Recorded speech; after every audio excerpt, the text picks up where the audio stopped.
İslam aləminin iki müqəddəs bayramından biri Qurban bayramıdır. Qurban, Allahın qullarına lütfkarlıq və ikramıdır.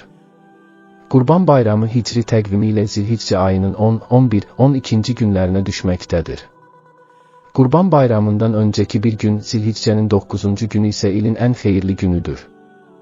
Bayram günləri möminlərin halal təam və içəcəklərdən yeyib içdikləri, sevinclərini ailə və əqrabalarına və digər müsəlmanlara izhar etdirdikləri günlərdir. Bu günlərdə oruc tutmaq Peyğəmbərimiz tərəfindən qadağan olunmuşdur.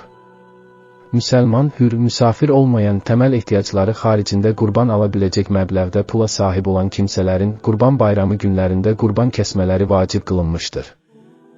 Allah Rəsulu Qurban bayramı günü səhərində səhabələrinə demişdir: "Bu gün ilk işimiz Qurban bayramı namazını qılmaq, sonra da qurbanlarımızı kəsməkdir."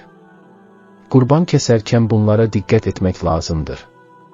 Kəsilən qurbanlıq dəvə, inək və qoyun cinsindən olan bir heyvan olmalıdır. Bu heyvanlar eyib və nöqsanlardan, yəni qulağın kəsiyi, boynuzun qırığı, dişlərin tökülməsi kimi uzaq olmalıdır. Kəsiləcək heyvan kəsənin mülkü olmalı və şəriət baxımdan onun üçün təyin olunmuş yaşı doldurmalıdır ki, bu kəsiləcək olan heyvandan heyvana dəyişməkdədir. Qurbanın kəsimi Qurban bayramı günlərində olmalıdır.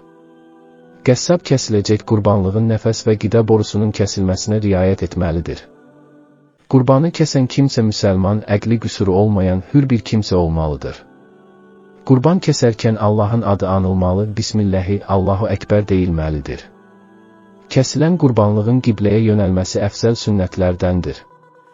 Kəsilən qurbanın qanından alıb qurban sahibinin alnına yaxmaq, dinimizcə batil olan xurafatlardandır.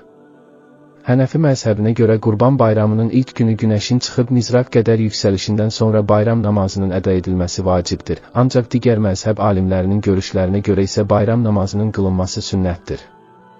Qurbandan əsas məqsəd isə paylaşmaqdır. Bir yoxsulun süfrəsinə, bir yetimin duasına ortaq olmaqdır. Bayramlardan məqsəd sevinmək, sevindirərkən sevinməkdir. Bağışlamaq, inciklik və küskünlüklərə son qoymaqdır. Birlik və qardaşlıq iplərini daha da gücləndirməkdir. Ata-analarımız başda olmaqla qohum əqrəbanın, böyüklərimizin xeyir dualarını almaqdır. Unutulmamalıdır ki, Rəbbimizin kəsdiyimiz qurbanların nə ətlərinə, nə də qanına ehtiyacı yoxdur. Allah nəzdində önəmli olan bizim niyyət və təqvalarımızdır. Əziz müsəlmanlar, Qurban bayramınız mübarək olsun.